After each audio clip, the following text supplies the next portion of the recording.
Alright, y'all. I'm back.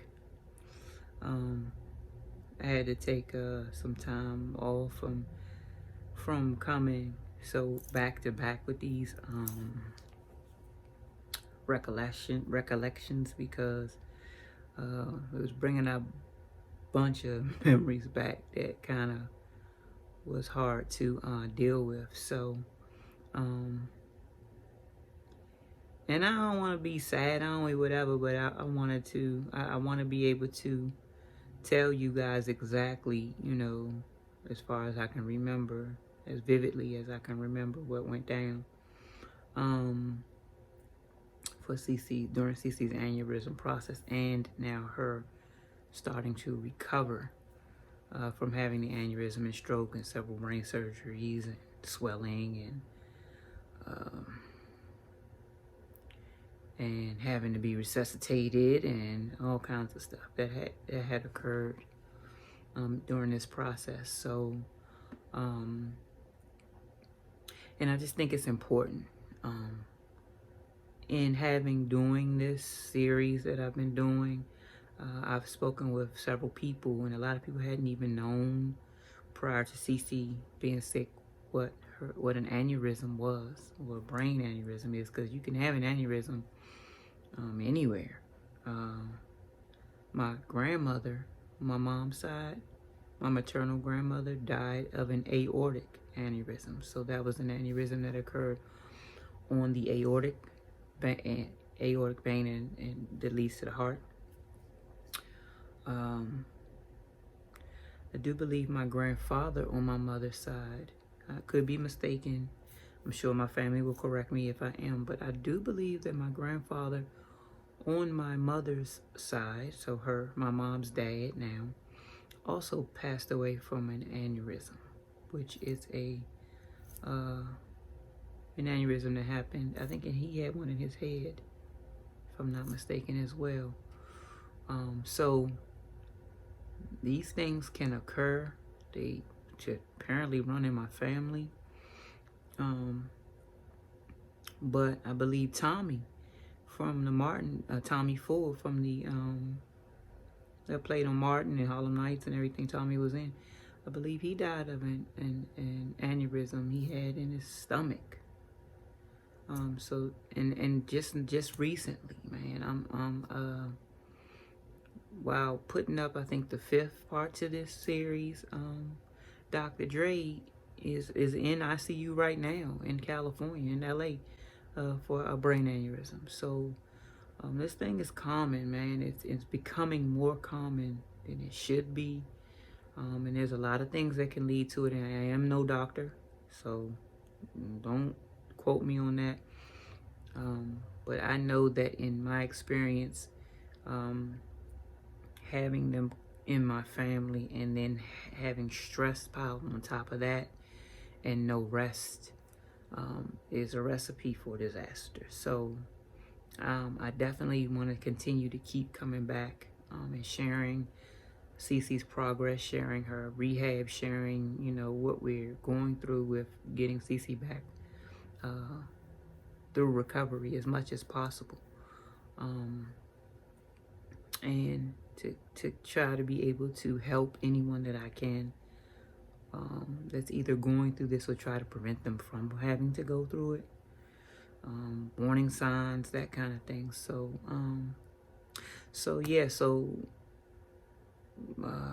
picking up where I believe I left off in the 5th part to this series, CeCe is now in a facility. And I also have to say this: if you have a loved one in a facility and you can, please be an advocate for them. Please show up for them.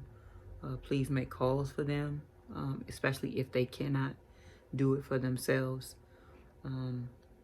Because in my experience,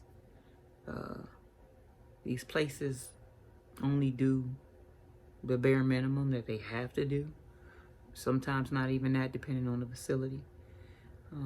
But if there is some family member or an advocate for the loved one that's in these facilities and they on top of the people to make sure they do their job, then their job gets done.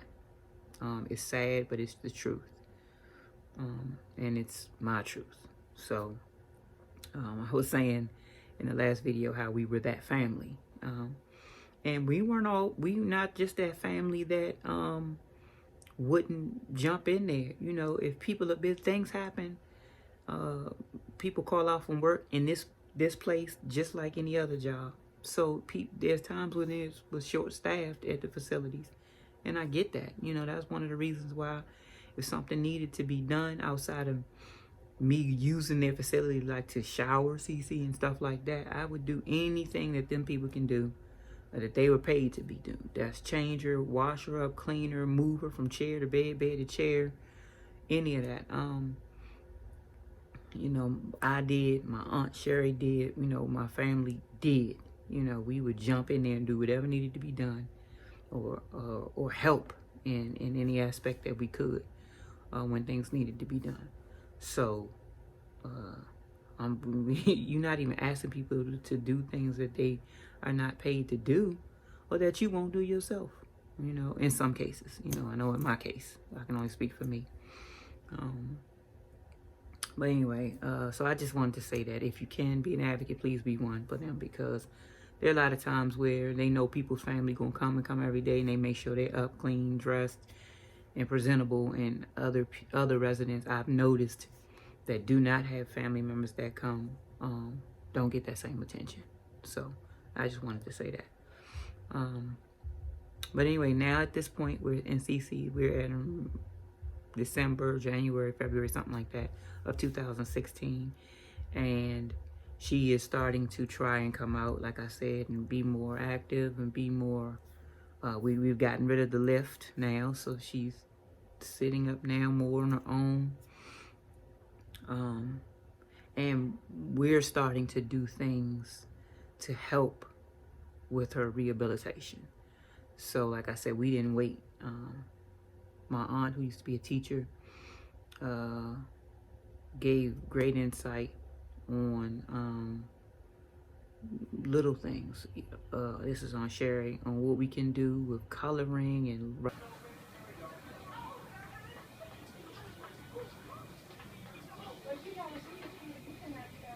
job, son.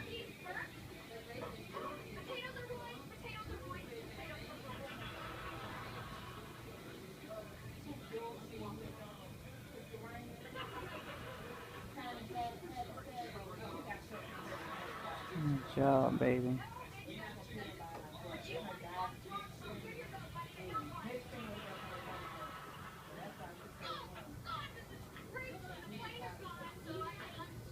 And things like that, to see what CeCe can do and what she knows, because again, she's still not talking. Still has the feeding tube in. Although the trach is out, she still has the feeding tube in. And we would do that. So I would bring coloring books up there. My aunt would bring puzzles, and we would try to work with CeCe and trying to have her do the things that would help and aid in her rehabilitation. So back to basics, really. Coloring books, like I said, puzzles, clocks that has like the numbers, where you can put the numbers in order. Music was a big thing that I would try to do to bring her back, and she loved it. She would absolutely just. I told you. Okay.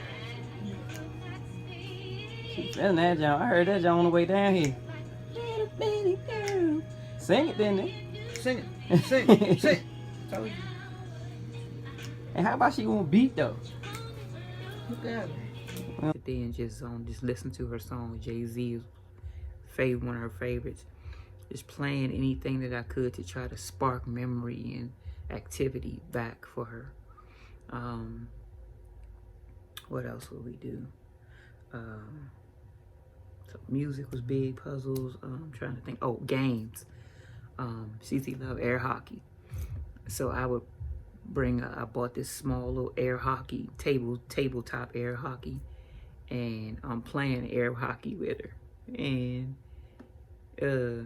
she's going through the motion because she knows what to do, you know. So that was fun. I'm sure that helped. And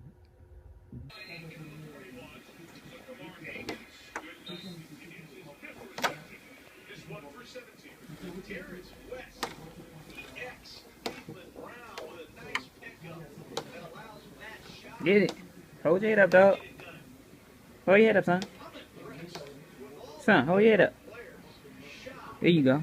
Come on. You ain't gonna score on me. Oh, almost scored. Almost scored. Bringing some spark of memory back and trying to make sure that, you know, I see and I show her what to do, but I didn't even have to do that. Oh, there was one time, oh my God, I forget this.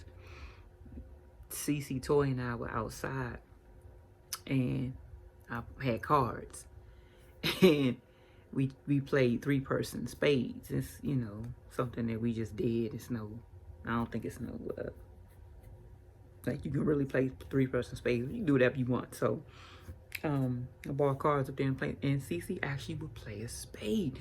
Shoot, she won a couple books, if I'm not mistaken. I wonder if Toy remember that. We were sitting outside in the patio because it was nice one day, and had her in her jerry chair, and we stopped. We were playing spades, and she would go when it was her turn to go. Mind you, she's not speaking any of that, but she knew to put a spade down. I didn't have to tell her. I didn't have to show her what card. She would put one down, and like I said, she won a couple books sometimes. So CeCe was definitely there. It was just now trying to get her back to operating and functioning normally. So yeah, these were the things that we did. She was still going through some rehabilitation at the center. They were trying to show her how to transfer when she could, assist it. They didn't do any standing her up yet.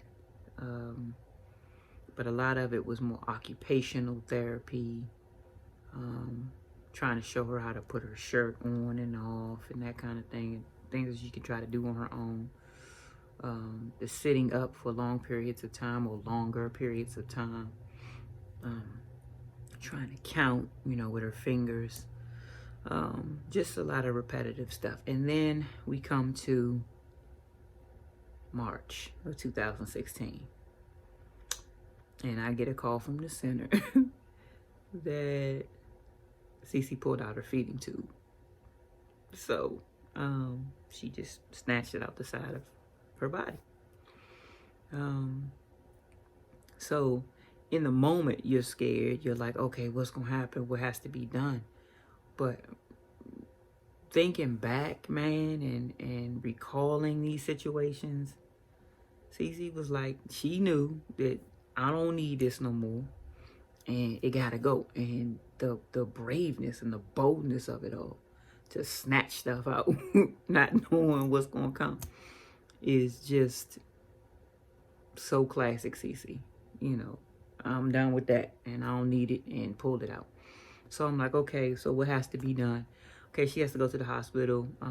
We're gonna send her to Southern Maryland because we want to make sure that there's no infection, that she doesn't need to have anything put in, or we're gonna see if she needs to have another one put back in. So okay, cool.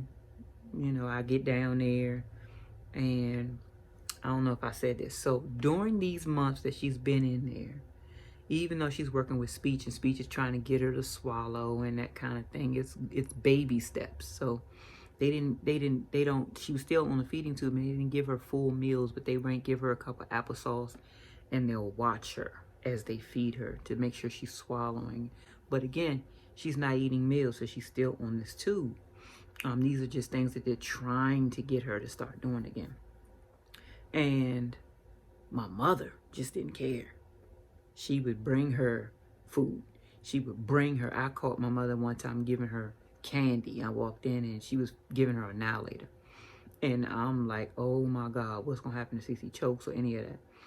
But sometimes you just gotta be, and you just gotta do, because that's exactly what she did. And CeCe would sit there and just chew this Annihilator and just eat it, and she did it with no problem. So because from time to time, this is what was going on. My mom doing this, them feeding her the applesauce, me bringing her mashed potatoes, you know, and watching her eat little pieces at a time. All right, here you go, dog. Potatoes. Here. Here, son. See. Look. Here. You two, you do it. Here. Take the fork. Here. Potatoes, gravy, chicken. Chew it up.